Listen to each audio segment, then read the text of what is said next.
IDTV మన ఉనికి మన వాణి.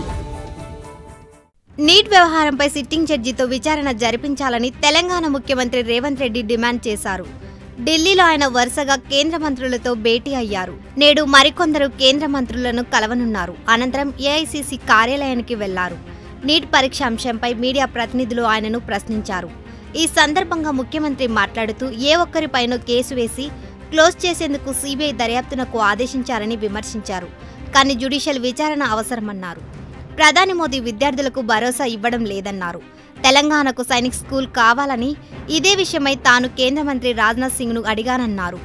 ఆయన సానుకూలంగా స్పందించినట్లు చెప్పారు. రేవంత్ రెడ్డి కేంద్ర మంత్రి మనోహర్ లాల్ ఖట్టర్తోనూ భేటీ అయ్యారు. ఈ సందర్భంగా BLC మోడల్లో 2.70 లక్షల ఇళ్లు మంజూరు చేయాలని కేంద్ర మంత్రిని కోరారు.